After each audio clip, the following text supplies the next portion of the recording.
Les événements de ces dernières semaines dans l'Hexagone et Outre-mer ont profondément troublé la nation. Ils ont mêlé des revendications légitimes et un enchaînement de violences inadmissibles. Et je veux vous le dire d'emblée, ces violences ne bénéficieront d'aucune indulgence. Nous avons tous vu le jeu des opportunistes qui ont essayé de profiter des colères sincères pour les dévoyer. Nous avons tous vu les irresponsables politiques dont le seul projet était de bousculer la République, cherchant le désordre et l'anarchie. Aucune colère ne justifie qu'on s'attaque à un policier, à un gendarme, qu'on dégrade un commerce ou des bâtiments publics. Notre liberté n'existe que parce que chacun peut exprimer ses opinions, que d'autres peuvent ne pas les partager, sans que personne n'ait à avoir peur de ses désaccords. Quand la violence se déchaîne, la liberté cesse. C'est donc désormais le calme et l'ordre républicain qui doivent régner. Nous y mettrons tous les moyens, car rien ne se construira de durable tant qu'on aura des craintes pour la paix civile. J'ai donné en ce sens au gouvernement les instructions les plus rigoureuses. Mais au début de tout cela, je n'oublie pas qu'il y a une colère, une indignation. Et cette indignation, beaucoup d'entre nous, beaucoup de Français peuvent la partager. Et celle-là, je ne veux pas la réduire aux comportements inacceptables que je viens de dénoncer. Ce fut d'abord la colère contre une taxe. Et le Premier ministre a apporté une réponse en annulant et en supprimant toutes les augmentations prévues pour le début d'année prochaine. Mais cette colère est plus profonde.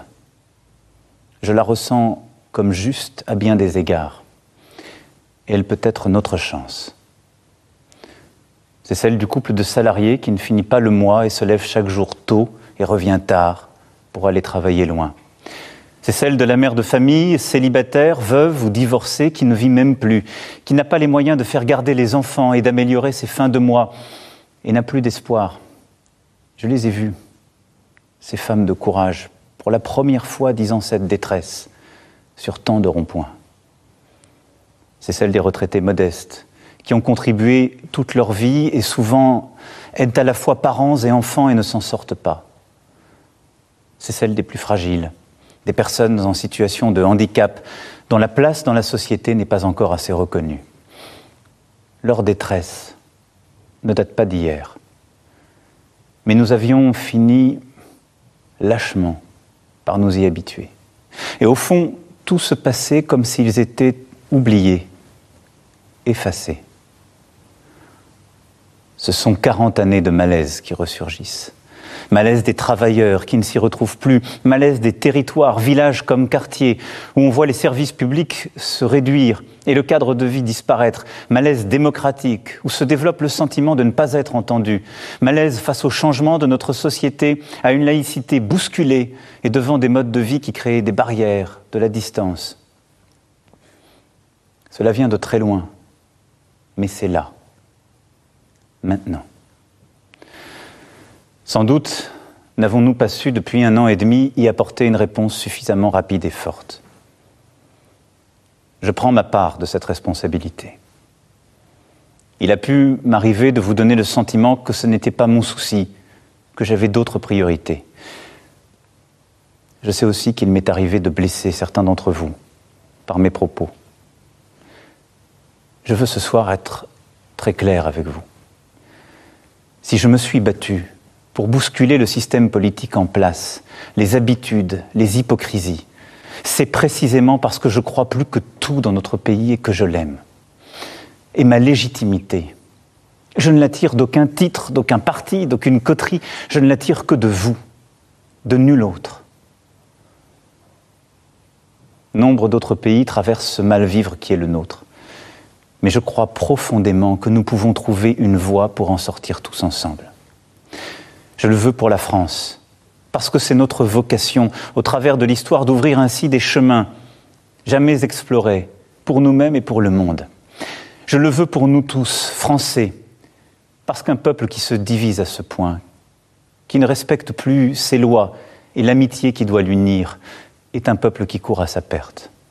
Je le veux aussi, parce que c'est en pressentant cette crise que je me suis présenté à votre suffrage pour réconcilier et entraîner, et que je n'ai pas oublié cet engagement et cette nécessité. C'est d'abord l'état d'urgence économique et sociale que je veux décréter aujourd'hui. Nous voulons bâtir une France du mérite, du travail, une France où nos enfants vivront mieux que nous. Cela ne peut se faire que par une meilleure école, des universités, de l'apprentissage et des formations qui apprennent aux plus jeunes et aux moins jeunes ce qu'il faut pour vivre libre et travailler. L'investissement dans la nation, dans l'école et la formation est inédit, et je le confirme.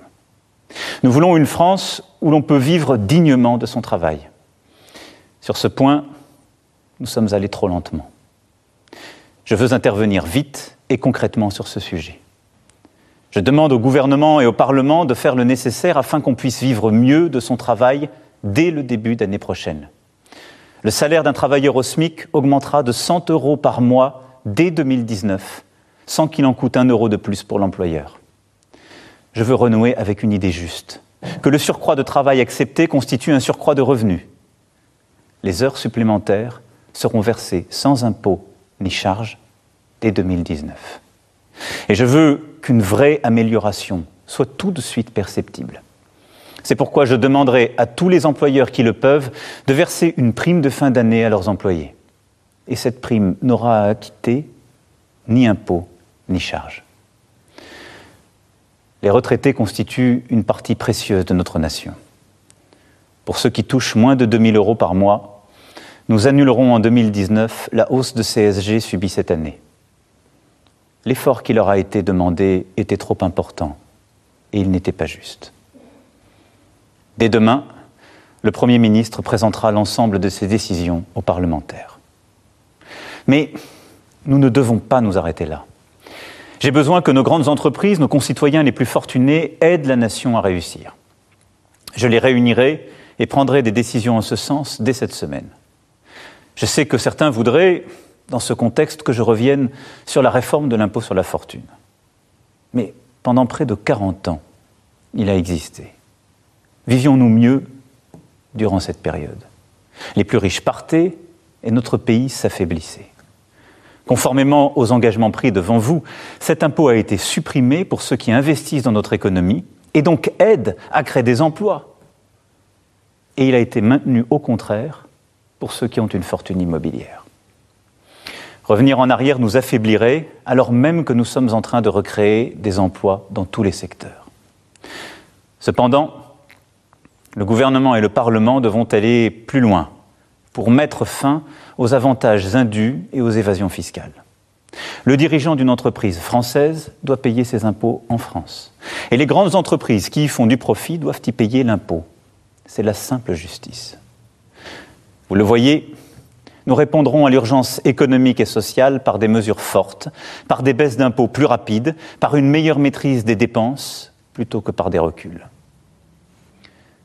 J'entends que le gouvernement poursuive l'ambition des transformations de notre pays, que le peuple a choisi il y a maintenant 18 mois. Nous avons devant nous à conduire une réforme profonde de l'État, de l'indemnisation du chômage et des retraites. Elles sont indispensables. Nous voulons des règles plus justes, plus simples, plus claires et qui récompensent ceux qui travaillent. Mais aujourd'hui, c'est aussi avec notre projet collectif que nous devons renouer, pour la France et pour l'Europe. C'est pourquoi le débat national annoncé doit être beaucoup plus large. Pour cela, nous devons avant toute chose assumer tous ensemble tous nos devoirs. Le devoir de produire pour pouvoir redistribuer, le devoir d'apprendre pour être un citoyen libre, le devoir de changer pour tenir compte de l'urgence de notre dette climatique et budgétaire. Pour réussir, nous devons nous rassembler et aborder ensemble toutes les questions essentielles à la nation. Je veux que soient posées les questions qui touchent à la représentation, la possibilité de voir les courants d'opinion mieux entendus dans leur diversité, une loi électorale plus juste, la prise en compte du vote blanc, et même que soient admis à participer au débat des citoyens n'appartenant pas à des partis. Je veux que soit posée la question de l'équilibre de notre fiscalité, pour qu'elle permette à la fois la justice et l'efficacité du pays. Je veux que soit posée la question de notre quotidien, pour faire face au changement climatique, se loger, se déplacer, se chauffer. Et les bonnes solutions émergeront aussi du terrain. Je veux que soit posée la question de l'organisation de l'État, de la manière dont il est gouverné et administré, depuis Paris, sans doute trop centralisé depuis des décennies, et la question du service public dans tous nos territoires. Je veux aussi que nous mettions d'accord la nation avec elle-même sur ce qu'est son identité profonde, que nous abordions la question de l'immigration. Il nous faut l'affronter. Ces changements de fond, qui demandent une réflexion profonde et partagée, imposent un débat sans précédent. Il devra se dérouler au niveau national. Dans nos institutions, chacun y aura sa part. Gouvernement, assemblée, partenaires sociaux et associatifs. Vous y aurez votre part. Je veux en assurer moi-même la coordination, en recevoir les avis, pour rendre ainsi le pouls vivant de notre pays. Mais un tel débat n'est pas seulement affaire de représentants institutionnels. Il doit se dérouler aussi partout sur le terrain. Et il est des interlocuteurs naturels des citoyens qui doivent en recevoir les demandes et s'en faire les relais. Ce sont les maires. Ils portent la République sur le terrain. C'est pourquoi je rencontrerai moi-même les maires de France, région par région, pour bâtir le socle de notre nouveau contrat pour la nation. Nous ne reprendrons pas le cours normal de nos vies, comme trop souvent par le passé dans des crises semblables, sans que rien n'ait été vraiment compris et sans que rien n'ait changé. Nous sommes à un moment historique pour notre pays. Par le dialogue, le respect, l'engagement, nous réussirons. Nous sommes à la tâche et je reviendrai m'exprimer devant vous pour vous rendre compte. Mon seul souci, c'est vous. Mon seul combat, c'est pour vous. Notre seule bataille, c'est pour la France. Vive la République. Vive la France.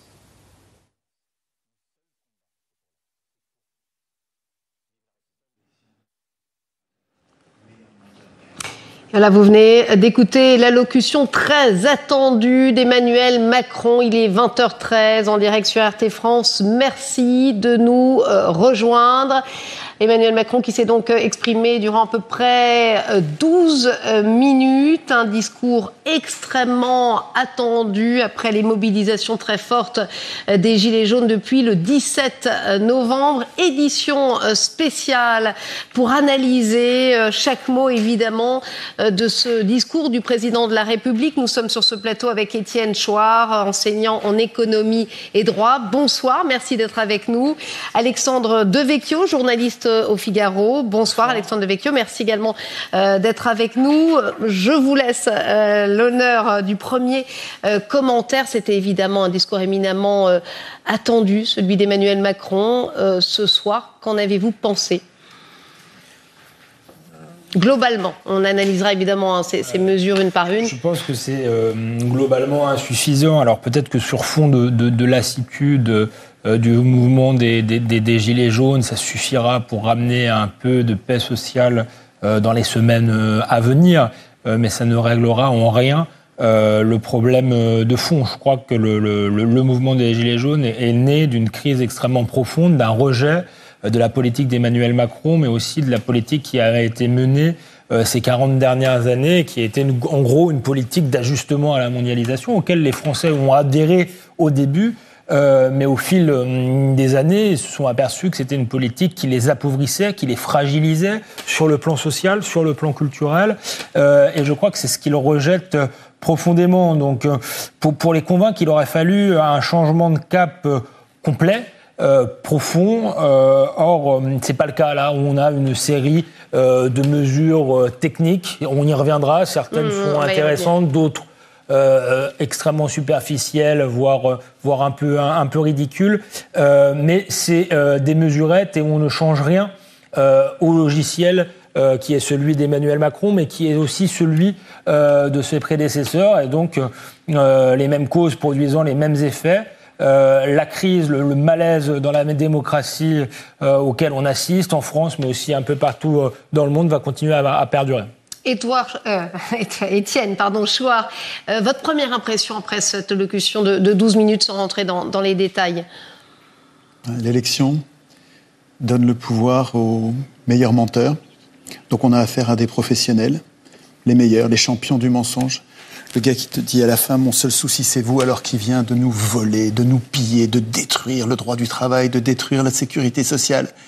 Quand il dit les heures supplémentaires, avec un air grave. De détruire la sécurité sociale? Détruire la sécurité sociale, quand il supprime les cotisations sociales. Quand il supprime les cotisations sociales, c'est le fondement de la sécurité sociale. Quand il dit, vous allez gagner plus d'argent parce qu'on va vous supprimer les charges.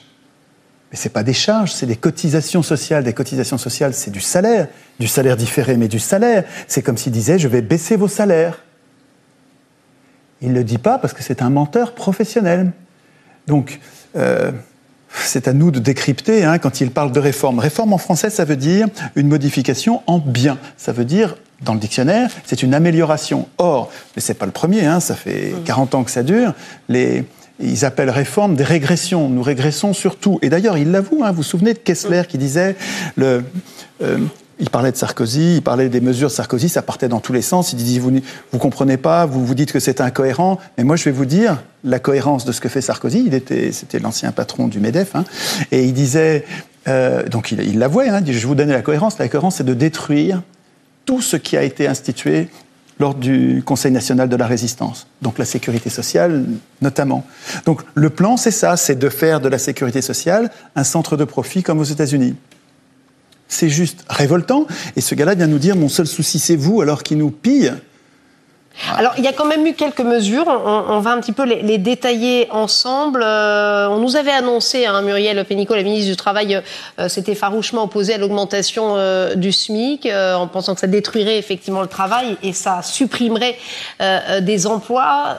100 € par mois dès 2019, sans que ça coûte un sou pour l'employeur. On pouvait s'attendre à cette mesure. C'est une augmentation tout de même du SMIC qui vient de nous annoncer. Comment c'est possible sans que ça coûte un sou à l'employeur? Ce n'est pas moi qui le dis, c'est Emmanuel Macron. Ça veut dire qu'il n'y aura pas d'impôt, pas de charge sur ces 100 €. Donc il va supprimer des cotisations sociales. Mais Bruno Le Maire s'en vante de supprimer les cotisations sociales. Il dit, nous on va être forts, on va supprimer les cotisations sociales.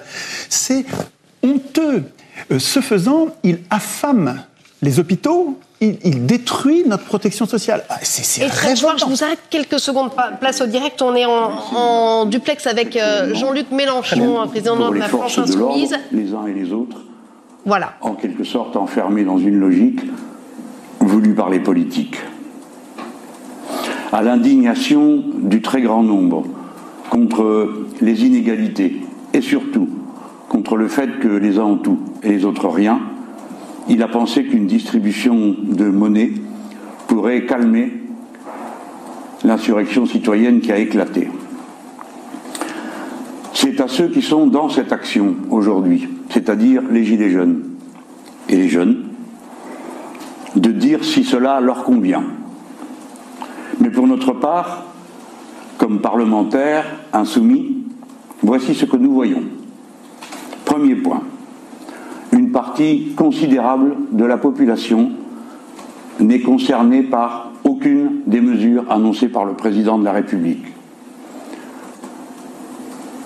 Et sans doute parmi ceux qui en auraient eu le plus besoin. D'abord, les chômeurs. Et parmi eux, les 50% qui ne sont pas indemnisés. Les salariés à temps partiel. Et parmi eux, le 80% qui sont des femmes, qui de surcroît sont moins payés que les hommes à travail égal. Les retraités, dont la désindexation des retraites est maintenue, et qui, pour ceux d'entre eux qui sont au-delà d'un certain seuil qui fait d'eux aux yeux du président des riches, ils restent assujettis à l'augmentation de la CSG. Les fonctionnaires ne sont pas pris en compte, et la jeunesse scolarisée non plus. Deuxième point. au-delà des paroles sentimentales qu'il a exprimées, nous voyons une réalité bien crue. Toutes les mesures qu'il a annoncées seront payées par les contribuables et les assurés sociaux. Aucune par les grandes fortunes ni les profits. L'exonération des heures supplémentaires sera payée soit par la Sécu, soit par l'État. L'augmentation du SMIC, dont il nous est dit qu'il ne coûtera pas 1 euro de plus aux employeurs, sera donc payée forcément par l'impôt. Troisième point. Dans ce contexte, les actionnaires sont bien protégés. La prime exceptionnelle versée par les entreprises ne sera pas obligatoire. Si bien, en définitive, que lorsqu'elle existe déjà, car il en existe dans nombre d'entreprises, eh bien ce sera un effet d'aubaine, puisqu'elles seront exonérées de charges fiscales.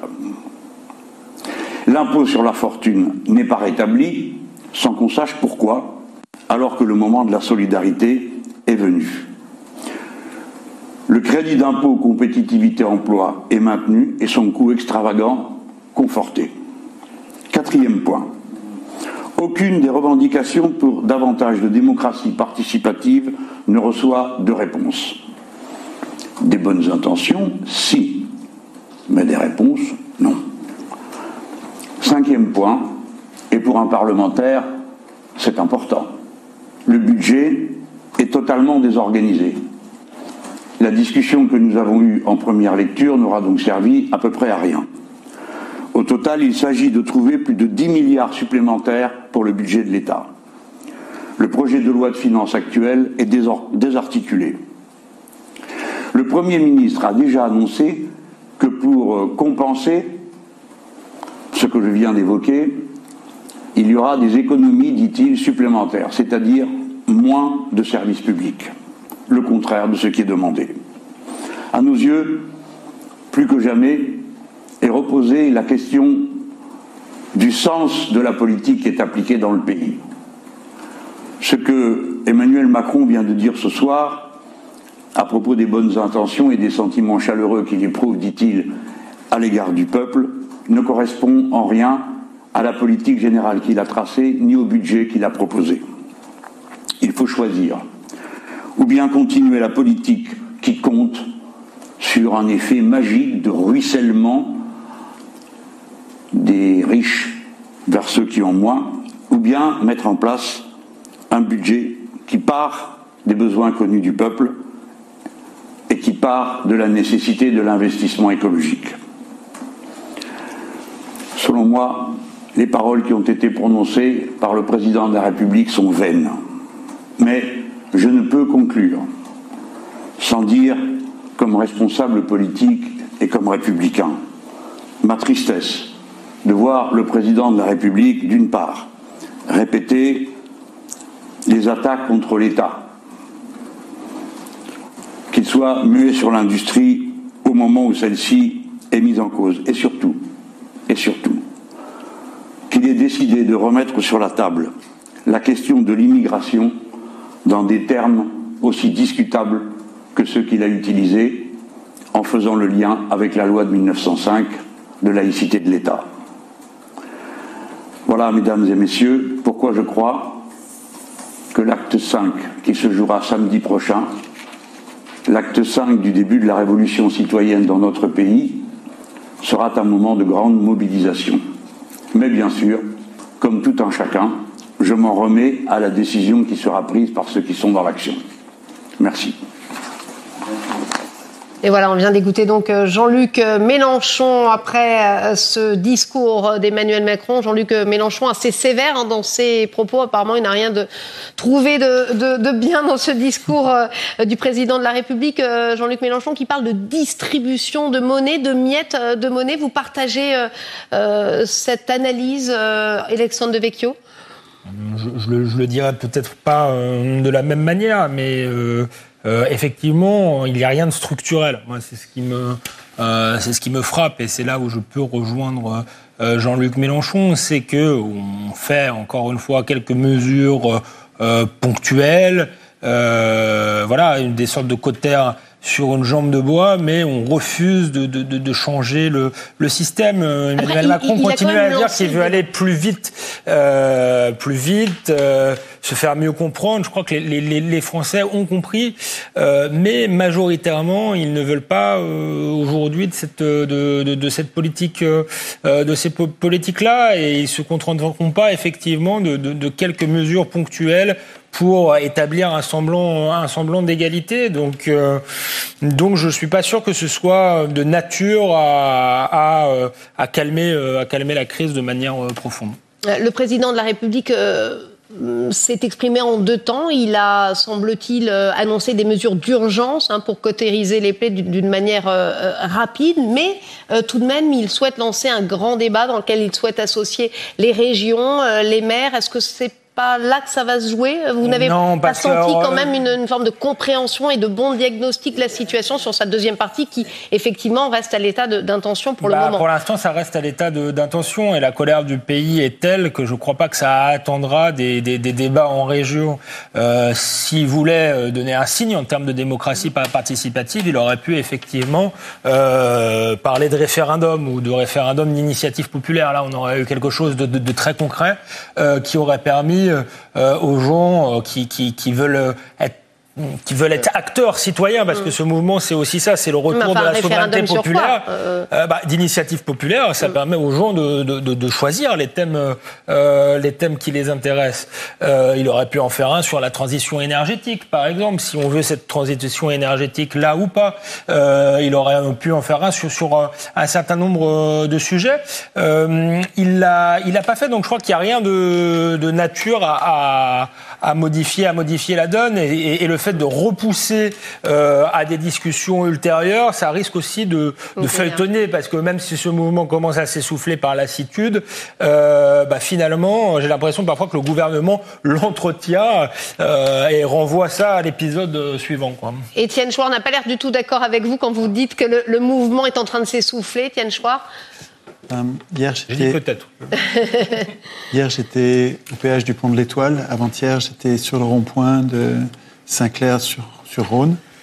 Je ne vois pas du tout de démobilisation. Au contraire, je vois une détermination héroïque. Ces gens-là restent sous la pluie, restent toute la nuit dans le froid. Et ils sont heureux d'être ensemble. Enfin, ils se retrouvent. Il y a une dynamique sociale, une dynamique une communion sur les ronds-points, parce que ces gens-là ont beaucoup de mal à vivre. Ils vivent avec des salaires. Une vieille dame qui me disait qu'elle avait 250 € de retraite. Ces gens-là sont au bout du rouleau. Et ils sont très déterminés. Ils disent qu'ils passent Noël. Justement, sur la retraite, pour les retraités de moins de 2 000 € par mois, qui gagnent moins de 2 000 € par mois, annulation de la hausse du CSG, c'est trop mince. Mais bien sûr, enfin quand même. Elle a 250 € par mois. Qu'est-ce que ça va changer? Rien du tout. Vous attendiez quoi? Mais il faudrait. Mais vous avez vu ce qu'ils demandent? Qu'est-ce qu'ils demandent, les Gilets jaunes? Ils demandent 1 200 de retraite minimum pour tout le monde. Vous êtes retraité, on ne peut pas vivre avec moins sans vivre indignement, alors il nous faut ça minimum. Ils ont travaillé toute leur vie, et puis même parce qu'ils sont vivants, le fait d'être vivant. Pendant ce temps, vous avez Carlos Ghosn qui gagne 16 millions par an et qui ne paye pas d'impôts. Pour l'instant, Carlos Ghosn est un petit peu interrompu, si j'ose dire, dans sa carrière, et il ne les gagne plus. Et vous avez entendu les derniers développement pour Carlos Ghosn, il reste en prison. Il s'est fait attraper par les Japonais, parce qu'il était protégé par le verrou de Bercy, par les Français. Vous savez ce que c'est que le verrou de Bercy? C'est une règle incroyable, scandaleuse, qui permet aux plus riches du pays de ne pas passer par la case justice quand ils sont soupçonnés de fraude. Ça passe par le ministre, et le ministre peut verrouiller, c'est-à-dire peut empêcher le dossier d'aller devant les juges. C'est-à-dire qu'en fait, les riches qui ont participé à l'élection de Macron, qui ont payé des fortunes, c'est un investissement formidable, parce que le retour sur investissement, on paye des millions, on gagne des milliards. Ces gens-là sont à l'abri. Les Gilets jaunes en ce moment, vous l'avez vu dans leurs revendications, il y avait le référendum d'initiative populaire. C'est quelque chose d'historique, ça. Ces gens-là, en fait, de leur propre initiative, ont compris qu'il y avait une façon de régler leurs problèmes en instituant leur propre puissance. C'est tout à fait nouveau, ça. On va aller en voir justement un gilet jaune. Pardonnez-moi, Étienne Chouard, vous retrouvera évidemment dans votre analyse, mais on va aller en direct avec Ghislain Goutard, en direct de Narbonne, si je ne me trompe pas. C'est le premier à avoir affirmé qu'il fallait organiser justement ces gilets jaunes. Il avait appelé à poser son gilet jaune sur son pare-brise en signe de révolte. Sa vidéo d'ailleurs avait été vue par plus de 5 millions de spectateurs sur le net. Ghislain Goutard, quel est votre sentiment? Bonsoir d'abord et merci d'être avec nous. Quel est votre sentiment après avoir écouté ce discours d'Emmanuel Macron? C'est un peu déçu. Hein. Je m'attendais vraiment à mieux, beaucoup mieux, parce que je sais qu'ils peuvent faire beaucoup mieux.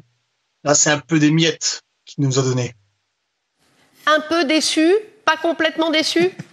Non, parce qu'il a quand même commencé à reculer, il a fait un petit geste, et c'est des miettes. Moi, ça reste pas assez fort, pas un seul mot blessé pour les morts qu'on a eues. Alors, on va commencer par ce qui vous a plu, puisque vous êtes seulement un peu déçu. Déjà, quelles sont les mesures qui vous paraissent quand même acceptables ce soir, qui vont vous en satisfaites? Le petit geste qu'il a fait pour les retraités, mais c'est surtout sur les paroles. Il a bien dit qu'il fallait qu'il fasse un effort trop demandé, mais bon, il a rien fait vraiment de magique pour eux. À quoi vous seriez attendu ce soir? Je suis pas trop calé dans ce domaine, mais je pense que déjà 300 €, ça aurait été faisable, j'en suis sûr et certain. Et l'IFS, je pense que dit que c'est une catastrophe, mais quand même, c'est pas normal de faire un cadeau comme ça et que les pauvres continuent à eux payer les impôts plein pot et que les riches s'en sortent comme ça, c'est pas possible. Alors, Emmanuel Macron a tout de même annoncé une augmentation du SMIC. C'était pas forcément gagné. 100 € par mois dès 2019. Également des heures supplémentaires restaurées, les fameuses heures supplémentaires qui avaient été instaurées par Nicolas Sarkozy en 2007. Qu'est-ce que vous pensez de ces mesures tout de même? Est-ce qu'elles peuvent soulager effectivement certaines revendications, d'après vous? Oui, possible. Les heures sup, c'était logique que ça soit pas taxé, mais ils pouvaient vraiment faire mieux, beaucoup, beaucoup mieux. Ghislain Goutard, quelle est la mesure forte que vous auriez attendue ce soir? Vraiment une augmentation nette du SMIC. Il aurait pu vraiment faire un effort. Et il noie un peu le poisson dans l'eau. C'est pas possible, il peut faire mieux. Vous auriez attendu plus de mesures concrètes ce soir et pas une déclaration d'intention, parce que Emmanuel Macron a également dit qu'il souhaitait lancer un grand débat sur la représentativité. Pour vous, ce sont des déclarations d'intention, des vœux pieux? J'arrive pas à avoir confiance en lui, en fait. Je sais pas s'il est sincère, s'il gagne du temps. C'est compliqué, franchement. Il est resté dans le silence longtemps et du coup, renouer la confiance dans ses propos, c'est compliqué. Je ne sais pas s'il est sincère. Je vous en prie. Et pour vous, c'est d'une certaine façon trop tard? Il a mis trop de temps? Vous auriez souhaité que le président de la République s'exprime bien avant? Oui, bien avant et en direct aussi, surtout. Là, il a dû répéter 10 fois sa mise en scène. Là, c'est ça qui me... Il assume pas. Ghislain Goutard, je disais en début d'interview que vous étiez un des premiers à avoir lancé ce mouvement des Gilets jaunes. Aujourd'hui, quelle est votre intention? Est-ce que vous souhaitez plus que jamais continuer ce mouvement, vous mobiliser? Je vais aller retrouver les miens, déjà sur la commune de Narbonne. Je vais voir ce qu'ils en pensent eux. Je vais pas prendre les décisions pour eux, mais moi, personnellement, je pense qu'il faut qu'ils fassent un effort supplémentaire. Donc, je pense qu'on va continuer. C'est mon avis personnel. Vous souhaitez monter à Paris pour l'acte 5 le week-end prochain, ou vous resterez dans votre région à titre personnel? Paris, c'est pas la France. C'est ça qu'il faut comprendre. Paris, c'est pas la France. Et ce qu'on nous montre de Paris, c'est pas la vraie vie. Merci beaucoup, en tout cas, Ghislain Coudard, de nous avoir apporté votre première réaction après ce discours d'Emmanuel Macron. En tout cas, il y a une chose qui fait l'unanimité, messieurs, ce soir, c'est que le discours d'Emmanuel Macron, semble-t-il, n'a satisfait personne. Je vous laisse poursuivre votre analyse. Le contraire aurait été étonnant. Et c'est vrai que Paris n'est pas la France, et qu'en regroupant à Paris tant de gens qui souffrent tant, qui ont tellement de douleurs à venger, c'est dangereux, ça va être violent, ça va rien apporter. Alors que ce qui se passe sur les ronds-points et sur les péages, c'est absolument inédit, quoi. Hein. Ils sont en train de penser à leur représentation. Vous savez, ils font ce que nous devrions faire, nous les autres citoyens. Ils sont en train de penser les termes de leur représentation. Et ils commencent cette réflexion en refusant de faire confiance a priori. Ils veulent d'abord fixer les règles de la représentation avant de désigner des représentants. Nous, les citoyens, on devrait faire pareil. Nous acceptons d'élire des gens qui vont tout voter à notre place sans avoir du tout participé aux règles de l'élection. Comment on les désigne ? Quel mandat ils ont ? Est-ce qu'ils votent à notre place ou est-ce qu'ils préparent les décisions et que nous allons voter ? Et comment on les contrôle ? Comment on les révoque quand on n'est pas content ?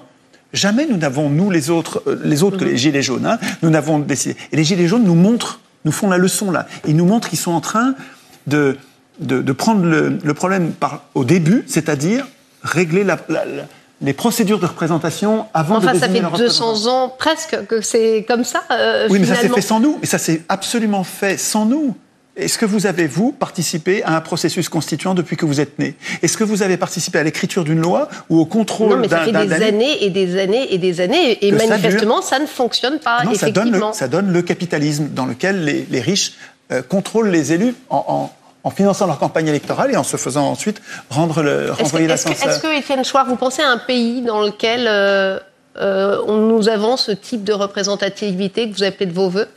Non, c'est pour ça que ce qui se passe chez les Gilets jaunes, c'est révolutionnaire. Le fait qu'ils, au lieu de réclamer seulement des baisses d'impôts, plus de salaires, l'arrêt de la destruction des services publics, au lieu de s'en tenir aux conséquences de leur impuissance politique, ils commencent à penser aux causes de leur impuissance politique. Et ils sont en train, quand ils parlent de référendum d'initiative populaire, ils sont en train de s'approprier un outil que jamais les élus ne leur donneront. Et ils sont en train d'écrire les règles qui vont permettre de changer les choses beaucoup plus durablement que ce que ça n'a jamais été le cas. On va faire un petit détour à l'Élysée, retrouver notre reporter Antoine Vassas. Antoine, vous avez suivi donc cette allocution du président de la République. Que faut-il en retenir ? Bonsoir Stéphanie. Eh bien, ce qu'il faut retenir de cette allocution, c'est déjà le ton grave utilisé par Emmanuel Macron. Il a dit ressentir la colère, une colère qu'il juge, je cite, juste à bien des égards. Il a dit vouloir mettre en place un état d'urgence économique et social. Et pour cela, 3 mesures. La hausse du SMIC de 100 €, sans coût pour les employeurs, les heures supplémentaires défiscalisées en 2019 et la suppression de la hausse de la CSG pour les petites retraites de moins de 2 000 €. Finalement, Emmanuel Macron n'a pas fait véritablement de bouleversement de sa politique puisque plusieurs revendications des Gilets jaunes n'ont pas été entendues. Il ne supprimera pas l'ISF. Et puis, on ne peut s'empêcher de penser à un certain cafouillage, en tout cas un manque de communication au sein du gouvernement, puisque on se rappelle qu'hier, Muriel Pénicaud avait affirmé qu'il n'y aurait pas de hausse du SMIC parce que cela détruirait des emplois selon elle. Et puis, ce matin, Bruno Le Maire, le ministre de l'économie, avait annoncé qu'il n'y aurait pas de hausse de la CSG. Donc voilà, un manque de communication au sein du gouvernement. Et puis finalement, ce qu'on peut véritablement retenir de cette allocution présidentielle, c'est que Emmanuel Macron fait des gestes, mais pas véritablement de bouleversement de sa politique. Merci Antoine Vassas. Alexandre Devecchio, vous aussi, vous retenez une forme de cafouillage, c'est le sentiment que ça vous a donné ? On imagine que l'heure était grave, les dernières heures ont dû être compliquées pour le président de la République. Ça donne un sentiment, moi je trouve, de manque d'imagination. C'est-à-dire que je pense que s'il a finalement sorti ces mesures-là, c'est parce qu'il ne voyait pas comment faire autrement et qui voulait pas fondamentalement changer son logiciel. Donc voilà, il égrène des mesures qui sont pas mauvaises individuellement. Ces mesures, faut le dire, certaines vont même plutôt dans le bon sens, mais il n'y a pas d'imagination, il n'y a pas de nouvelle vision. Et je crois que ce que les gens attendaient, c'était une nouvelle vision qui ne soit pas seulement une vision comptable et technocratique. Mais est-ce que, tout de même, parce que je vous écoute depuis le début, je me fais l'avocat du diable, évidemment, je suis là pour ça, est-ce qu'on peut tout bouleverser on le disait, des années, des dizaines et des dizaines... Oups, un micro qui est tombé, c'est pas grave. Des dizaines et des dizaines d'années de même fonctionnement... Alors, il est là pour ça, effectivement. Non, on ne peut pas faire un Big Bang d'un coup, mais on peut donner des indications, une vision, un changement de cap. Et ça, c'est rencontrer les maires de chaque région un par un. Oui, non, mais bon, ça, c'est le temps que ça, c'est pour gagner du temps. C'est ça aussi qui est un peu. Vous le pensez ? Moi, je pense que c'est pour gagner du temps, et je suis pas sûr que ce soit une bonne stratégie, parce que ça remet plutôt une pièce dans la machine. Mais non, c'est pour gagner du temps, et non, il n'y a pas de changement structurel de sa politique. On est toujours dans ce discours de la pédagogie, on n'a pas été assez vite, on ne s'est pas assez bien fait comprendre. Je crois qu'il faut arrêter de prendre les gens pour des idiots. Si, c'est très bien fait comprendre, mais il y a toute une partie de la population qui n'adhère pas à cette vision-là. Alors certes, Emmanuel Macron a été élu, il a été élu au premier tour, il a fait 23% des voix, donc il y a une partie des Français qui attendent quand même qui mène à bien une partie de son programme, mais je crois qu'il aura dû se rendre compte que maintenant qu'il était président de la République, il était président de tous les Français et pas seulement des 23% qui l'ont élu. Et voilà. Et donc non, il continue cette politique pour les 23% et il fait quelques concessions à la marge pour les autres. Il y a quelque chose qui retient également l'attention, c'est les premiers mots sont toujours importants. Je ne sais pas si vous y aviez prêté attention, vous êtes arrivé sur ce plateau dans le même temps. Les premiers mots étaient pour condamner les violences, quand les violences se déchaînent, les libertés cessent. Je ne sais pas si on peut écouter justement un extrait de cette première partie de discours. On peut écouter Emmanuel Macron donc sur cette partie sur les violences. Les événements de ces dernières semaines dans l'Hexagone et Outre-mer ont profondément troublé la nation. Ils ont mêlé des revendications légitimes et un enchaînement de violences inadmissibles. Et je veux vous le dire d'emblée, ces violences ne bénéficieront d'aucune indulgence.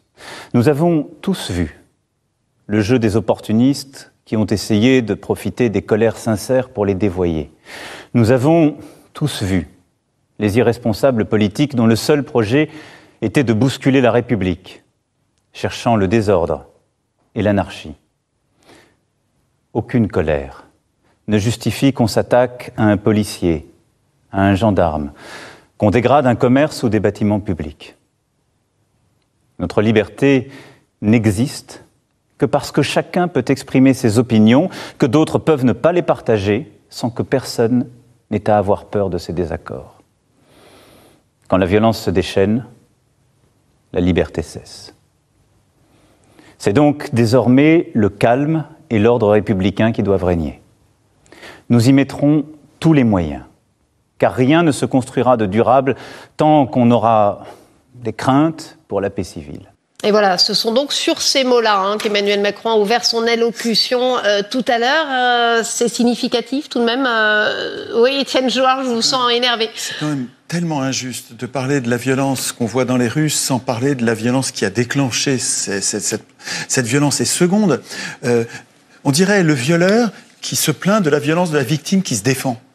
Et c'était important tout de même de rappeler à l'ordre d'Étienne Jouard. Il y a eu quand même des images violentes aussi. Je pense que c'est à cela que Emmanuel Macron pensait. Mais c'est injuste, c'est hypocrite, c'est malhonnête de n'envisager cette violence comme si elle était isolée, comme si elle venait pas de quelque part. Je répète, c'est le violeur. Ce gars-là est en train de supprimer les cotisations sociales, il est en train de ruiner la sécurité sociale. Donc c'est une violence inouïe. Il faut voir comment les malades sont maltraités Il est en train de goinfrer les riches en leur donnant 40 milliards de CICE à fonds perdus. Et en même temps, il pille ses victimes pauvres. Donc il crée une injustice sociale qui est une terrible violence. Et devant les violences qui sont la réaction à cette première violence, il joue les vierges effarouchées comme s'il n'accepterait jamais la violence. Et je rappelle au passage qu'il vend des armes au pays qui bombarde le Yémen c'est une violence quand même inouïe dont il ne parle pas. Il a horreur de la violence, mais qu'il arrête de vendre des armes à l'Arabie Saoudite. C'est complètement hypocrite, quoi. Alexandre Devecchio, vous n'êtes pas non plus tout mélanger et traiter le président de la République de violeur. Voilà, je suis pas une vierge effarouchée, mais je suis pas sûr que ça fait avancer le débat, d'autant plus que dans ces violences, il faut être tout à fait honnête. Il y a la violence des gilets jaunes qui sont parfois... on sent que le mouvement s'est durci, ils ont jeté quelques pavés, etc. En réaction à des gaz... C'était pas forcément toujours les gilets jaunes. Voilà, mais la violence n'était pas forcément... Non, mais il a eu des mots pour les forces de l'ordre aussi. Je suis en désaccord. Désindexer les retraites, c'est pas une violence. Laissez aussi s'exprimer Alexandre Devecchio. Je suis en désaccord avec vous. Il y avait quand même, malgré tout, une violence qui n'était pas celle des gilets jaunes, mais qui était gratuite et sans objet. Quand les mecs de banlieue déferlent sur Paris... le soir pour détruire les magasins, piller, etc. C'est une violence qu'on ne peut pas tolérer dans un État régalien. Et je pense d'ailleurs que les Gilets jaunes attendent de la protection de l'État, de la protection sociale, mais aussi que les règles soient respectées par tous. Donc voilà, moi je trouve qu'il était dans son rôle. C'est vrai qu'il ne parlait pas des Gilets jaunes nécessairement. Les Gilets jaunes ne sont pas violents du tout. Moi je les vois sur les péages et ronds-points, ils sont jamais violents. Ça, Emmanuel Macron ne l'a pas précisé. Il a eu aussi des mots pour les forces de l'ordre qui, on en a eu sur le plateau ici d'RT France, qui nous affirmaient que pour 80% d'entre eux étaient Gilets jaunes dans leur cœur. C'est important aussi certainement de soutenir. Et c'est pas facile, hein. Non, tout à fait. Mais désindexer les retraites, ça veut dire que les gens qui sont déjà tellement pauvres, ils vont être volés chaque année, volés comme au coin du bois. C'est pas une violence, ça. Et après ça, il va nous faire comme s'il s'apitoie, il fait semblant de s'apitoyer sur le sort des. Enfin, c'est une hypocrisie. On va aller voir une autre réaction, celle de José Espinosa. Il est coordinateur des Gilets jaunes à Montreuil. Une partie des Gilets jaunes qui sont actuellement rassemblés à Montreuil en Seine-Saint-Denis. José Espinosa, vous êtes en direct sur RT France. Bonsoir, merci d'être avec nous. Qu'avez-vous pensé du discours du président de la République ? Bonsoir. Avant de répondre à votre question, je voudrais préciser que je ne suis pas le coordinateur ni le porte-parole. Je suis un porte-voix du mouvement.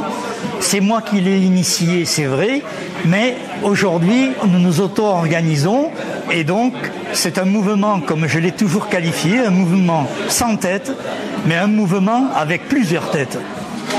Très bien. Voilà, maintenant je vais vous dire mon appréciation sur le discours de M. Macron. Monsieur Macron a développé 3 idées. La première, il a essayé de nous faire passer pour un mouvement violent. Or, c'est la violence d'État qui a créé le chaos. Et dans la violence d'État, il a une part de responsabilité parce que c'est lui qui a donné l'ordre au ministre de l'Intérieur. Deuxièmement, toujours sur les questions de violence, M. Castaner a complètement loupé sa manifestation. La preuve, c'est que samedi dernier, tout s'est pas mal passé. Alors que le samedi d'avant, c'était le désordre partout. Donc, ils ont une responsabilité essentielle. Troisième élément. Dans son discours, M. Macron recule. Et nous l'apprécions comme tel. Il y a un premier recul. Mais ce sont des reculades sans signification profonde. Par rapport à l'importance du mouvement, aujourd'hui, des millions de gens sont dans le mouvement. Et les mesures qui sont accordées sont absolument, ne tiennent pas compte de l'importance du mouvement et ne répondent pas aux exigences minimum des gens. Or, dans tous les barrages, dans tous les ronds-points, dans nos assemblées, les revendications importantes viennent sur 3 ordres. Sur le social, sur la transition écologique et sur la démocratie. Sur le social, il faut un relèvement de 200 € minimum sur le SMIC et les minima sociaux. Il faut enlever la CSG aux retraités. Il faut bloquer les prix à la pompe. Et il faut faire des prêts à taux zéro sur le logement, sur la consommation et sur le logement, la consommation et pour les petites entreprises qui sont prises à la gorge. Ensuite, sur la transition écologique, il faut y mettre beaucoup d'investissements. C'est pourquoi nous proposons, et je propose, le rétablissement de l'impôt sur les grandes fortunes qui permettrait à la fois de payer une partie des propositions que je faisais tout à l'heure et en même temps de mettre plusieurs milliards dans la transition écologique. Et sur les questions démocratiques, il faut reconnaître les assemblées citoyennes. Il faut prendre en compte le vote blanc. Ça, il a dit qu'il s'engageait là-dessus. C'est très bien. Mais il faut maintenant mettre la proportionnelle intégrale aux élections. Il faut que tous les courants de pensée soient représentés à l'Assemblée nationale. Enfin, il faut que l'Assemblée nationale retrouve son pouvoir de législation. Actuellement, c'est le gouvernement et c'est surtout le chef de l'État qui propose les projets de loi. Il faut inverser le phénomène, il faut que ce soit l'Assemblée nationale qui propose les lois. Et elles seront plus conformes aux volontés populaires. Alors, José Espinosa, merci pour en tout cas cet inventaire extrêmement structuré. Il n'empêche, le président de la République ne vous a pas écouté. En tout cas, il vous a écouté dans des petites parties.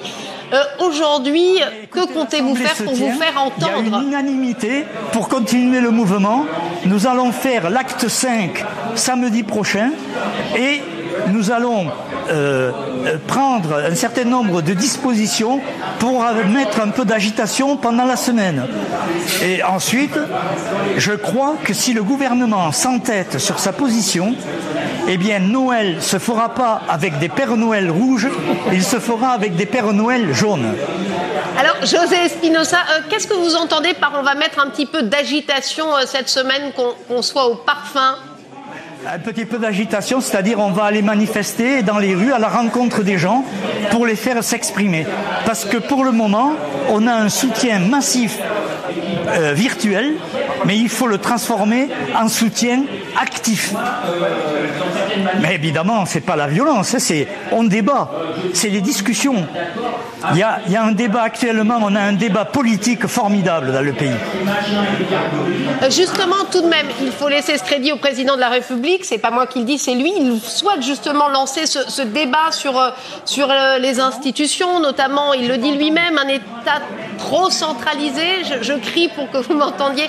Un État trop centralisé, il veut le lancer, ce débat. J'entends rien.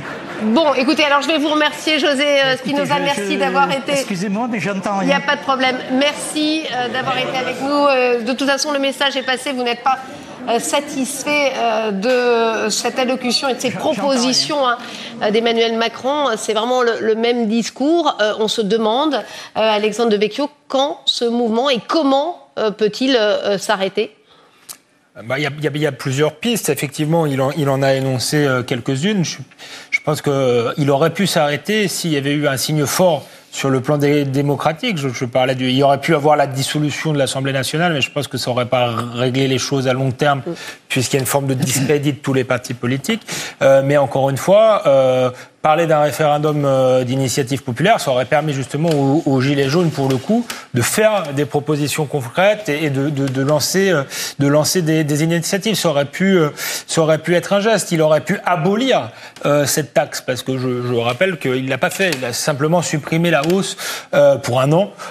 Pour le moment, l'abolition de cette taxe, c'était un gain de pouvoir d'achat immédiat pour ces gens-là. Et puis, la question de l'Europe est très importante. Et là, je m'attriste peut-être des Gilets jaunes du fait qu'il ne s'en empare pas, parce que je crois que c'est une question importante. Si on veut changer les choses, notamment d'un point de vue démocratique, on se souvient du sort qui avait été fait au référendum de 2005 sur le traité constitutionnel européen. Et puis si on veut changer les choses sur le plan économique et social, parce que la vérité, c'est que Emmanuel Macron a choisi de rester dans le cadre de l'orthodoxie bruxelloise avec 3% maximum de déficit. Si on se sort de ce cadre, le président de la République aura immédiatement des marges de manœuvre pour mener une politique profondément différente. Il faut faire comme en Islande, on dit on fait comme on veut. Ça sera à décider après, mais je pense que le mouvement des Gilets jaunes gagnerait à se politiser et à mettre cette question-là sur la table parce qu'elle est centrale aujourd'hui. Ou faire comme en Italie d'ailleurs en ce moment. Et en Italie où le référendum d'initiative populaire existe, et en Suisse aussi. Parce que tout à l'heure, vous disiez c'est révolutionnaire, certes, mais c'est pas totalement utopiste. Ça existe dans certains pays. Les Suisses, le week-end dernier, votaient sur 3 référendums d'initiative populaire, dont un, justement, ils trouvaient qu'ils n'avaient pas encore assez de souveraineté, ils voulaient aller encore plus loin et dire qu'aucun traité ne devait être supérieur à la Constitution suisse. Donc c'est des choses qui se font concrètement dans notre pays et qui ne sont pas du tout absurdes, surtout avec les nouvelles mutations technologiques, les réseaux sociaux, où il va être de plus en plus facile de consulter directement le peuple. La question est, pardonnez-moi, mais que fait-on maintenant? Parce que, si j'ose dire, Emmanuel Macron a tout de même, entre guillemets, pardonnez-moi de parler familièrement, a grillé un petit peu ses cartouches. Ça y est, il les a sorties. Alors, il a dit qu'il reprendra la parole un peu plus tard. Qu'est-ce qui peut se passer maintenant? Comment peut-il récupérer ça? Parce que manifestement, ces mesures n'ont pas satisfait grand monde ce soir. On va voir un petit peu dans les heures qui viennent. Mais que peut-il faire maintenant pour sortir de cette crise? On a entendu beaucoup de Gilets jaunes tout simplement demander sa démission. Est-ce que c'est possible? Ça paraît crédible?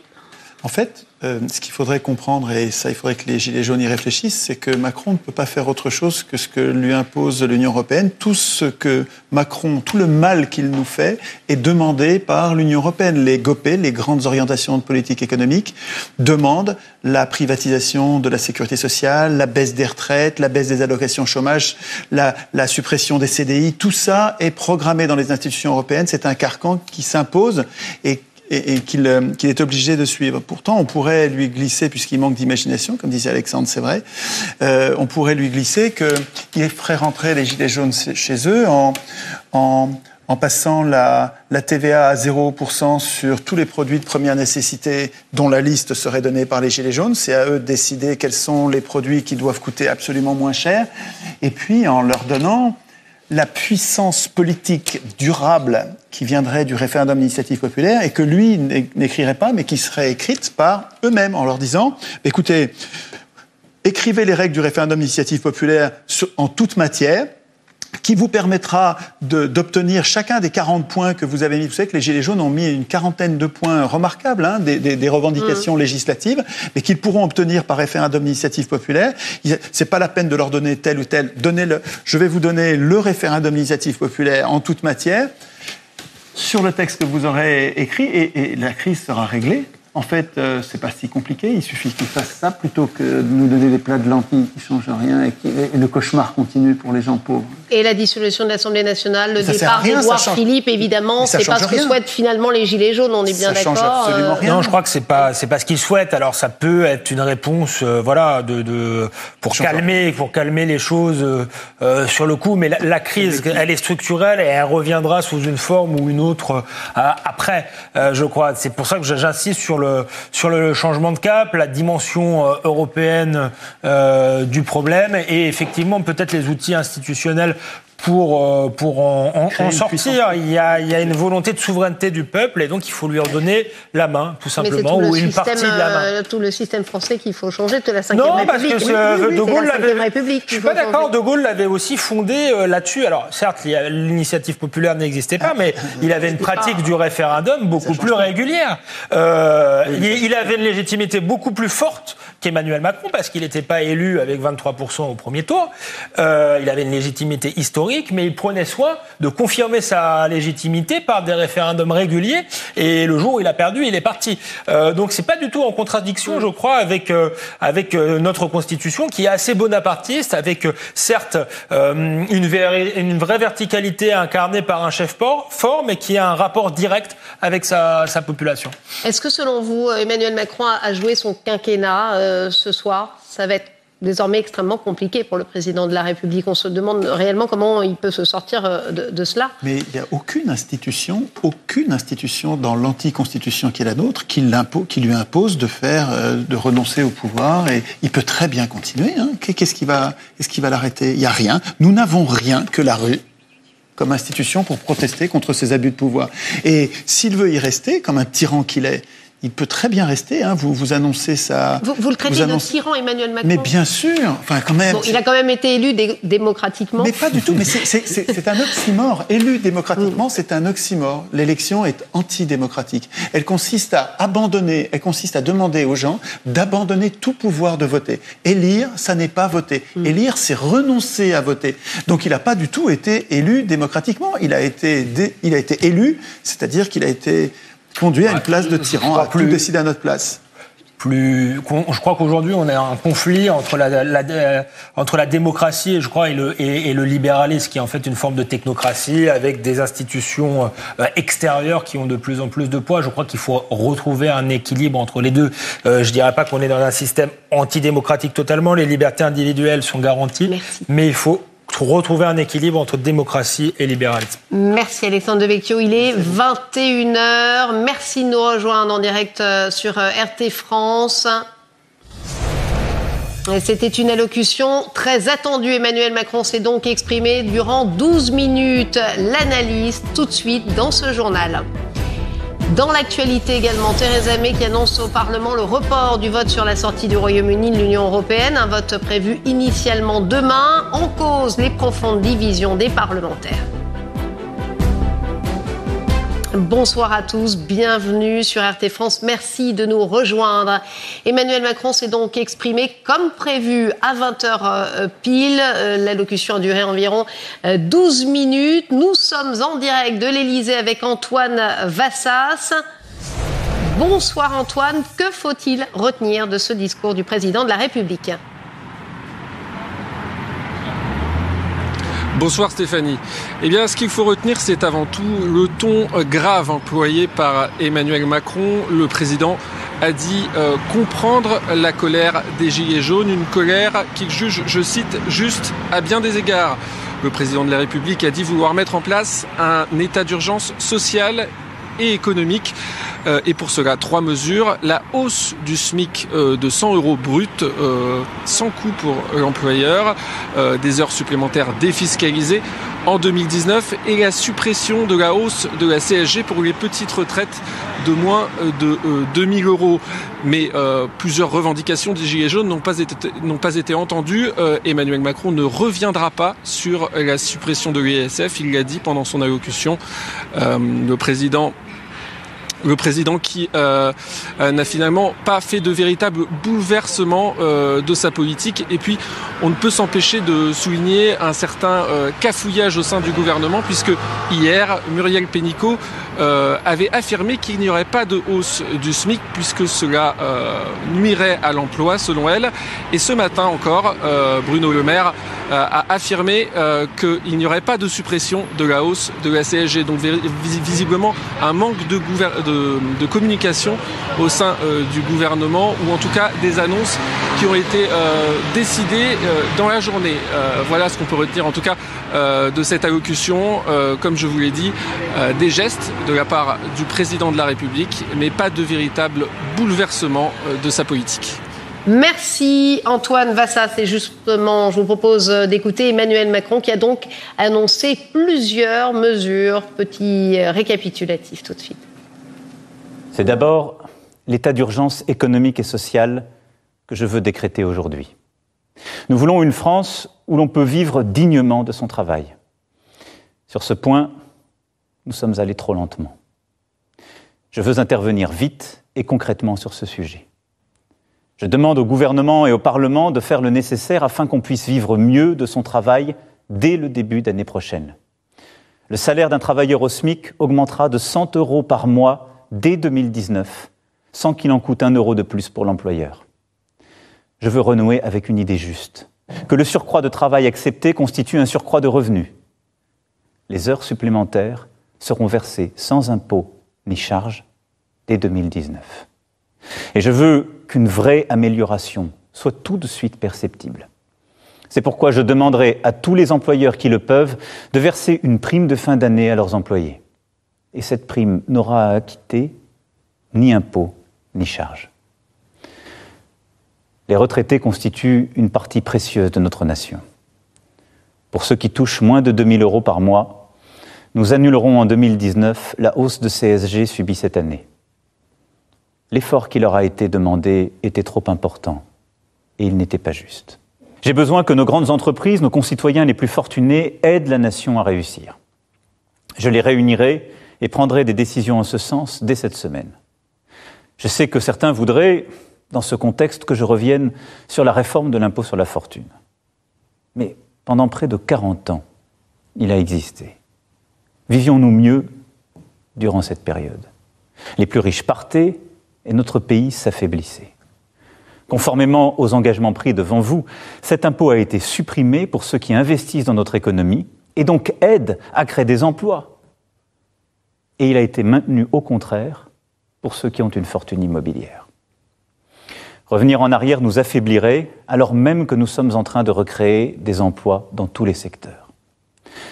Cependant, le gouvernement et le Parlement devront aller plus loin pour mettre fin aux avantages indus et aux évasions fiscales.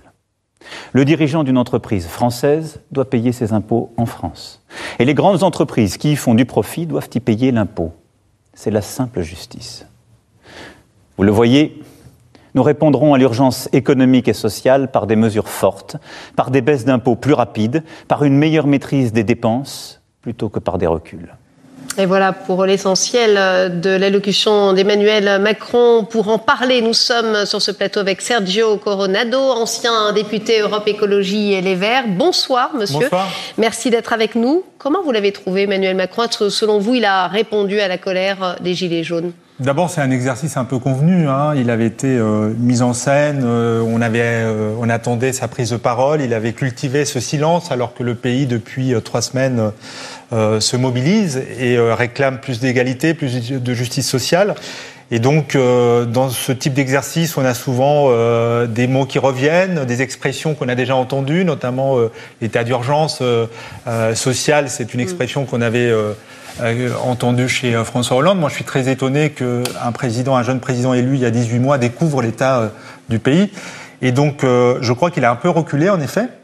Et c'est la preuve que la mobilisation peut payer. Les quelques annonces sont, dans le logiciel d'Emmanuel Macron, des vrais reculs. Et en même temps, je considère en effet que les annonces ne correspondent pas vraiment à cette demande d'égalité très forte qui se manifeste depuis 3 semaines dans le pays. Rien sur la justice sociale. Rien sur l'ISF, bien au contraire, il justifie la suppression de l'ISF, rien sur l'écologie, alors que samedi dernier, ce qui a été surprenant, c'est la jonction dans beaucoup de villes, à Marseille, à Bordeaux, en partie à Paris, des gilets jaunes et des mobilisations climat. Et puis, au fond, les mesurettes annoncées face aux gilets jaunes, ce sont des mesures qui seront toutes payées par l'impôt, toutes payées par les contribuables. Et ce que j'ai envie de dire, moi, après l'intervention de 13 minutes du président de la République, finalement, c'est que les gros pollueurs et les riches peuvent continuer à dormir tranquilles, en fait, dans ce pays. C'est votre sentiment ce soir, parce que Emmanuel Macron tout de même a eu un mot. Enfin voilà, la lutte contre l'évasion fiscale, les dirigeants doivent payer en France, les entreprises aussi. Pour vous, il n'y a pas quand même le souhait de faire changer, de faire bouger les lignes là-dessus? C'est assez surprenant que quelqu'un qui depuis 18 mois cultive en fait un exercice assez vertical de l'autorité du pouvoir commente en fait une réalité. il a une majorité écrasante à l'Assemblée, il a un gouvernement qui il peut contredire, d'ailleurs il l'a fait et sur le SMIC et sur la CSG, et qu'il se dit simplement que, en effet, tout dirigeant d'entreprise devrait payer ses impôts en France. Mais ces mesures-là, elles sont débattues depuis de longues années. D'ailleurs, quand j'étais parlementaire, on a débattu sur le statut des banques, sur la lutte contre l'évasion fiscale. Et à chaque fois, sa majorité, en fait, s'est opposée aux mesures les plus dynamiques, les plus déterminantes, les plus restrictives, en fait, pour s'attaquer à la fraude fiscale. Donc voilà, moi j'ai l'impression, en effet, que c'est un peu un discours qui est pas dans le bon timing. Il a toujours un petit train de retard face à la mobilisation, à l'ampleur qu'a pris cette mobilisation. J'ai vraiment l'impression que ce qui est posé, c'est les fondements de notre contrat social. Et de manière très, j'allais dire très française. C'est des mots très forts qui sont évoqués par les Gilets jaunes. C'est la question de l'égalité, la question de la liberté, la question de la fraternité. Comment, dans un pays, en fait, on a la possibilité de vivre dignement? Comment on participe tous à égalité, à proportion de nos revenus, de nos efforts, à la richesse du pays, à son développement, au maintien des services publics. Il n'a rien dit sur les services publics. Et c'est une question qui est fondamentale, notamment dans la mobilisation des Gilets jaunes. Je vous rappelle que les carburants et la hausse des carburants a été le déclencheur, la petite mèche qui a mis des femmes et des hommes en mouvement, sans doute pour beaucoup, pour la première fois. Mais la question du territoire, de la desserte, des suppressions des petites lignes ferroviaires, ces questions-là, elles sont évoquées. C'est vrai qu'il veut lancer le débat, il affirme qu'il veut rencontrer les maires un par un, il a, semble-t-il, conscience, en tout cas, du diagnostic, mais moi, j'ai effectivement, pas envie de lui pas de jeter proposition. la pierre parce que la situation serait facile, en fait. Voilà, il est décalé, il n'est pas dans le rythme, il a l'impression, enfin, en tout cas, il donne cette impression de courir après un mouvement. Mais c'est vrai que tout ça est un peu surprenant. Je regardais la journée d'aujourd'hui à l'Élysée où il a reçu, il a reçu tout ce qu'il n'a pas reçu pendant 18 mois, c'est-à-dire les syndicats, les maires, les partenaires sociaux, enfin, tous ces corps, toutes ces instances, tous ces élus qu'il n'a cessé de mépriser depuis qu'il est arrivé au pouvoir. C'est tout de même surprenant qu'aujourd'hui, il se retourne vers lui. Vous pensez qu'il s'est déjugé par rapport au candidat Macron? Parce que, mettez-vous à sa place, moi je suis là effectivement pour apporter la contradiction. Le président de la République a été élu démocratiquement. Il peut aussi se dire, voilà, j'ai été élu sur un programme. Aujourd'hui, c'est vrai qu'il doit être déboussolé lui aussi à ne pas savoir ce qu'on lui reproche finalement. Qu'un président de la République est élu dans ces conditions-là. Moi, je ne mets pas du tout en cause l'élection. Et vous pensez que le candidat Macron n'est pas le même que le président Macron? Chirac avait été élu dans les mêmes conditions. C'est-à-dire que quand on se retrouve face au Front National, en fait, le pays vote en grande partie pour écarter ce risque. Et donc, c'est pas une adhésion. Moi, j'ai voté pour Emmanuel. Pourquoi pas les candidats comme Benoît Hamon, si mes souvenirs sont bons, il a fait 6% à la présidentielle et peut-être qu'il était plus proche des idées des Gilets jaunes aujourd'hui. Qui a appelé au second tour à voter pour Emmanuel Macron. Et je disais dans l'appel que j'ai rendu public, qui a été adressé à mes électeurs, que ce n'était pas un chèque en blanc, ce n'était pas une adhésion à son programme, que c'était même la manifestation à la fois d'un intérêt pour sauvegarder les institutions républicaines face à l'extrême droite et un désaccord profond que j'avais avec ses propositions politiques, donc que ce n'était pas un soutien. C'était un soutien pour la démocratie et pour la République, mais ce n'était pas un soutien à Emmanuel Macron. Donc ne pas tenir compte des conditions dans lesquelles on est élu, dans lesquelles on accède à la magistrature suprême, est une erreur.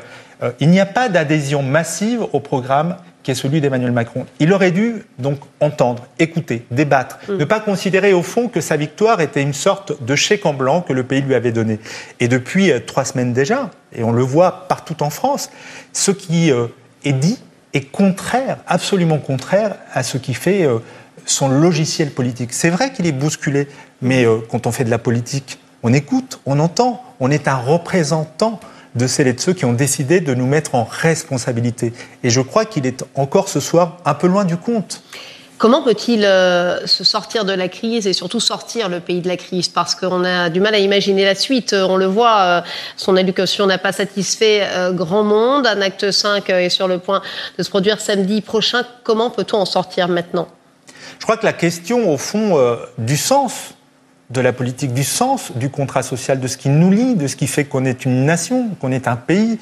Pourquoi vit-on ensemble. C'est quoi la France? La France, c'est des conquêtes sociales, c'est des batailles qui ont permis de construire un pays où il y a un État régulateur qui intervient, qui a des hôpitaux, des écoles, des voies ferrées. C'est un patrimoine que nous avons construit ensemble, nous, citoyens français. Et faut donner du sens à ce contrat-là, à ce contrat social. Pourquoi sommes-nous une nation et quelle est la direction qu'il propose en tant que président de la République? Moi, je n'ai pas entendu ça. Ce que j'ai entendu ce soir, c'est une sorte de petit comptable, en fait, qui a pris 2 ou 3 mesures, dont certaines ont déjà été expérimentées, notamment par Nicolas Sarkozy, la défiscalisation des heures supplémentaires, avec une efficacité pour le moins contestable. Et puis pour le reste, oui, il y a une petite hausse du SMIC qui sera payée évidemment par l'impôt et qui est une augmentation sur le brut et pas sur le net, qui est loin du compte, puisque vous le savez aussi bien que moi, c'est 1500 nets qui étaient demandés dans les ronds-points par les gilets jaunes. Et puis pour le reste, on reste considérablement sur notre faim. Sur l'écologie, pas un mot, alors que la mobilisation en faveur du climat, elle n'a cessé d'augmenter et qu'elle a en partie fait cause commune ce week-end avec les gilets jaunes. Aujourd'hui, comment vous voyez l'avenir à horizon dans quelques mois? Cette mobilisation, vous la voyez se radicaliser, se durcir? Je ne crois pas qu'on puisse utiliser des termes qui peuvent en soi effrayer, radicaliser ou se durcir. Mais en même temps, vous avez vu les samedis, c'était tout de même assez effrayant. Les images qu'on voyait chaque samedi, elles sont pour le moins effrayantes. Les scènes de violence, elles ont été mises beaucoup en exergue. J'ai eu l'impression, en effet, que ce samedi, ça a été un peu plus calme, en fait. Les dégâts sont plus gros à Paris, en tout cas. Les dégâts sont plus gros à Paris, mais en province, ça se passe quand même... Pas à Bordeaux. Pas à Bordeaux, où j'étais, justement, où il y a eu quelques affrontements. Mais je crois aussi que la surdité, l'aveuglement du pouvoir augmente la colère, la rage des gens d'être vraiment tenus pour en piètre considération. Je crois en effet que cette mobilisation-là, elle appartient à celles et à ceux qui l'impulsent depuis le départ. Donc je pense qu'elle va continuer à s'élargir. J'ai vu aujourd'hui que plusieurs dizaines d'universitaires entraient dans le mouvement, que des lycées, plusieurs centaines de lycées étaient aujourd'hui bloqués, que demain il y a un appel à une occupation des établissements. Donc on verra comment la tournure de ce mouvement commencera dans les jours qui viennent. Ce que je crois, c'est que la question démocratique est aussi posée, en fait. On a l'impression que tous les 5 ans, quelqu'un se fait élire et finalement on n'a plus de compte à rendre à qui que ce soit, n'a pas à faire participer les citoyens à l'élaboration, à la délibération et à la décision politique. Et puis finalement, il y a eu une sorte de renversement sous la Ve République de ce qu'est le Parlement. Le Parlement, ce sont les représentants du peuple, c'est la souveraineté populaire. Et c'est très important dans une démocratie que le peuple puisse tout au long du mandat se faire entendre. Et au fond, ce que l'on voit depuis 18 mois, ce sont plus de 300 parlementaires qui sont en fait des petits robots ils ont été élus, ces parlementaires. VRP du gouvernement. Oui, mais c'est le même débat que j'avais, moi, sous l'ancienne majorité. Donc, je n'accuse pas uniquement Emmanuel Macron. Quand j'avais des débats avec les ministres, on me disait, mais tu dois être solidaire du président, du gouvernement. Je dis, mais quand est-ce que je suis solidaire de celles et de ceux qui m'ont fait l'honneur de m'élire? Quand est-ce que je suis solidaire du mandat qui m'a été donné? Moi, j'ai pris des engagements auprès de ces gens-là. Ils ont pris des engagements de renouveler la politique, d'amplifier la participation démocratique. On assiste à tout le contraire depuis 18 mois. Donc, ce n'est pas surprenant que la colère, elle augmente et qu'à un moment donné, elle trouve des voies d'expression. Et moi, je suis plutôt satisfait que les voies d'expression, ce soient des mobilisations populaires, en fait. Merci en tout cas Sergio Coronado d'avoir été avec nous, ancien député Europe Écologie Les Verts. Merci d'avoir été avec nous en direct sur RT France et des réactions évidemment des Gilets jaunes. Nous étions tout à l'heure avec José Espinosa en direct de Montreuil où plusieurs Gilets jaunes se sont rassemblés ce soir. Il n'a pas été satisfait par l'allocution d'Emmanuel Macron. Écoutez. Monsieur Macron a développé 3 idées. La première, il a essayé de nous faire passer pour un mouvement violent. Or, c'est la violence d'État qui a créé le chaos. Et dans la violence d'État, il a une part de responsabilité parce que c'est lui qui a donné l'ordre au ministre de l'Intérieur. Deuxièmement, toujours sur les questions de violence, Monsieur Castaner a complètement loupé sa manifestation. La preuve, c'est que samedi dernier, tout s'est pas mal passé. Alors que le samedi d'avant, c'était le désordre partout. Donc, ils ont une responsabilité essentielle. Troisième élément. Dans son discours, M. Macron recule. Et nous l'apprécions comme tel. Il y a un premier recul. Mais ce sont des reculades sans signification profonde. Par rapport à l'importance du mouvement, aujourd'hui, des millions de gens sont dans le mouvement. Et les mesures qui sont accordées sont absolument, ne tiennent pas compte de l'importance du mouvement et ne répondent pas aux exigences minimum des gens. Or, dans tous les barrages, dans tous les ronds-points, dans nos assemblées, les revendications importantes viennent sur 3 ordres. Sur le social, sur la transition écologique et sur la démocratie. Sur le social, il faut un relèvement de 200 € minimum sur le SMIC et les minima sociaux.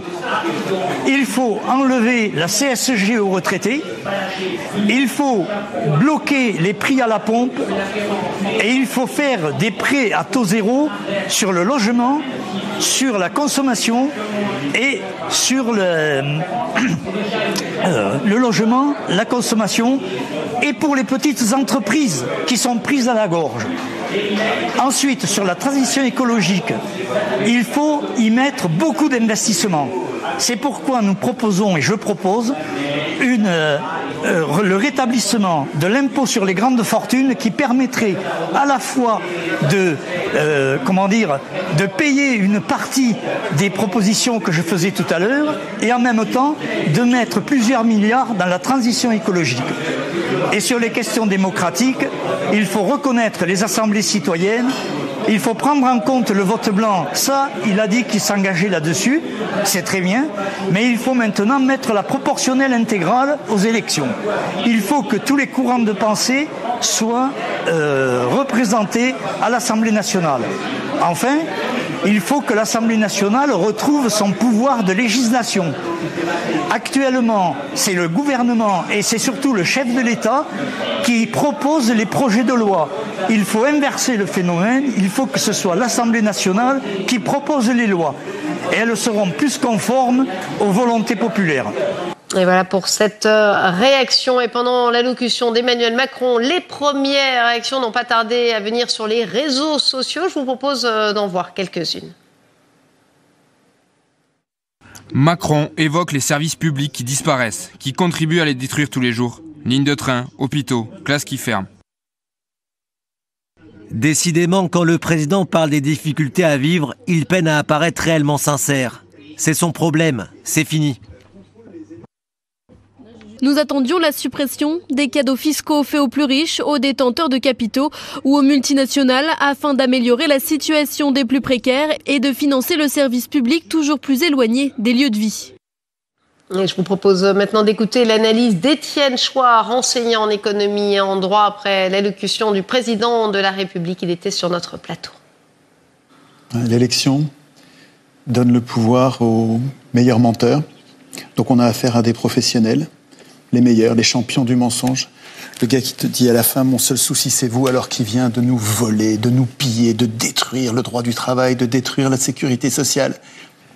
Quand il dit, vous allez gagner plus d'argent parce qu'on va vous supprimer les charges. Mais c'est pas des charges, c'est des cotisations sociales. Des cotisations sociales, c'est du salaire différé, mais du salaire. C'est comme s'il disait, je vais baisser vos salaires. Il ne le dit pas parce que c'est un menteur professionnel.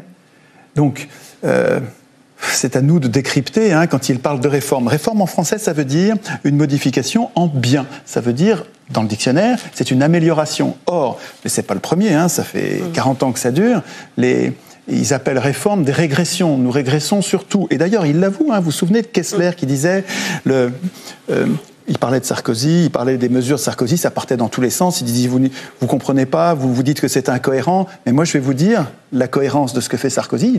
C'était l'ancien patron du MEDEF, et il disait, donc il l'avouait, je vais vous donner la cohérence c'est de détruire tout ce qui a été institué lors du Conseil national de la résistance, donc la sécurité sociale notamment. Donc le plan, c'est ça, c'est de faire de la sécurité sociale un centre de profit comme aux États-Unis. C'est juste révoltant, et ce gars-là vient nous dire « mon seul souci c'est vous » alors qu'il nous pille. Et autre réaction sur ce plateau, celle d'Alexandre Devecchio, journaliste au Figaro, juste après le discours du président.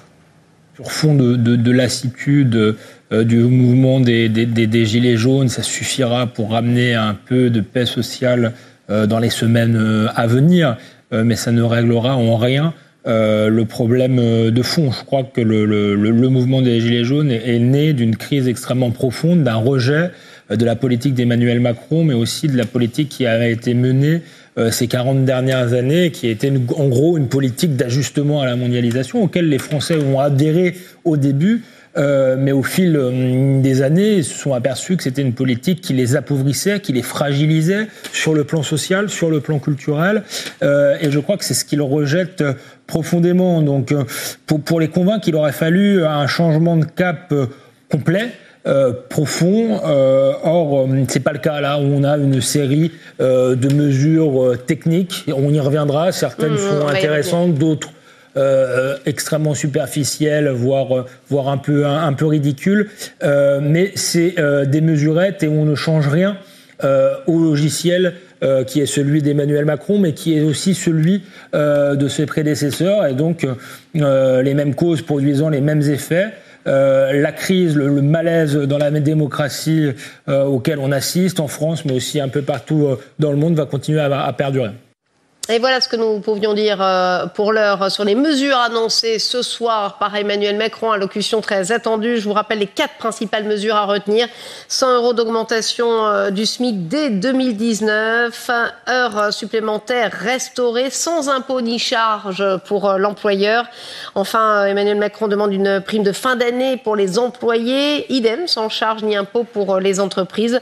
Et puis, la hausse de la CSG pour les retraités qui gagnent moins de 2 000 € par mois. Voici en substance les mesures à retenir annoncées par le président de la République ce soir. En Grande-Bretagne, ça se complique pour Theresa May. La première ministre britannique annonce le report du vote sur l'accord du divorce avec l'Union européenne au Parlement. Un vote prévu normalement demain. Conséquence de profondes divisions entre les parlementaires. Par ailleurs, Theresa May a annoncé avoir demandé à son gouvernement d'accélérer les préparatifs pour une sortie sans accord de l'Union européenne. Londres peut le faire sans consulter les autres États membres. La justice européenne a pris un arrêté en ce sens. Je vous propose de l'écouter. Cela fait maintenant 3 jours que nous débattons de l'accord de retrait à régler les termes de notre départ et ceux de notre future coopération avec l'Union européenne après celui-ci. J'ai écouté très attentivement ce qui s'est dit dans cette assemblée.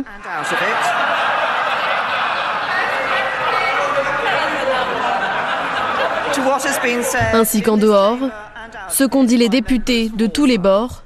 De tout cela, il ressort que si la plupart des aspects clés de cet accord font l'objet d'un large consensus, sur un seul point, la question nord-irlandaise, les inquiétudes demeurent. De ce fait, si nous votions demain, l'accord serait rejeté avec un écart conséquent.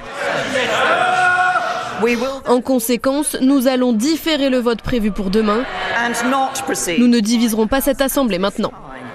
Et à Bruxelles, on campe sur ses positions. On rappelle qu'il n'y aura pas de renégociation de l'accord trouvé avec Londres. Écoutez Mina Andreeva, porte-parole adjointe de la Commission européenne. Nous avons un accord sur la table qui a été approuvé par le Conseil européen dans son format article 50, le 25 novembre. Comme l'a dit le président Juncker, cet accord est le meilleur et le seul accord possible. Il n'est pas question d'une renégociation. Notre position n'a donc pas changé et nous partons du principe que le Royaume-Uni quittera l'Union européenne le 29 mars 2019. C'est la fin de cette édition. Merci de l'avoir suivi. Prochain journal dans 30 minutes. Restez avec nous sur RT France.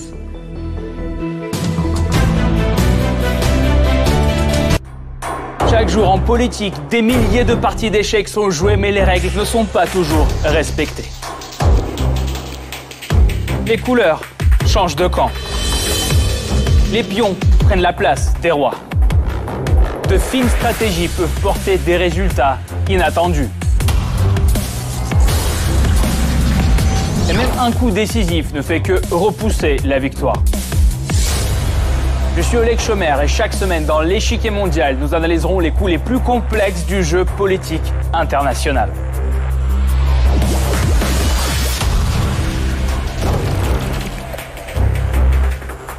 À bientôt sur RT France.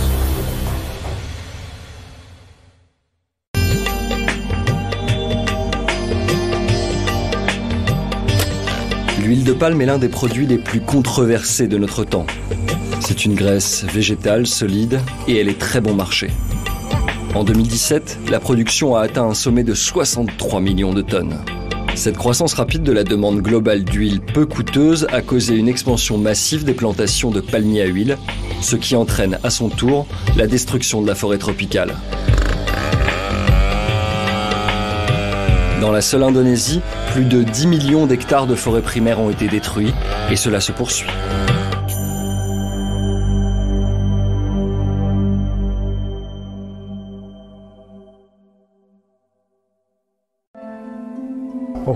Quand je suis revenu d'Irak, l'alcool, la marijuana, l'héroïne, la cocaïne, la méthamphétamine, tout ce qui altère la conscience et tout ce qui nous fait sortir de ce mauvais état d'esprit à l'aide de produits chimiques. C'est ça l'automédication. Les alcooliques ne boivent pas pour se saouler. Les alcooliques boivent pour se sentir normaux. C'est pourquoi les alcooliques et les toxicomanes font ce qu'ils font. On vous encourage d'ailleurs à boire quand vous êtes dans l'armée. Je me suis tiré une balle dans le cou, ici. Ce n'est pas cool. Ils ont juste besoin d'aide et pas des médicaments que leur prescrit le département des anciens combattants. Nous avons besoin d'aide. Il ne faut pas que regarder les chiffres, il faut voir les gens derrière. Cela devrait concerner tout le monde.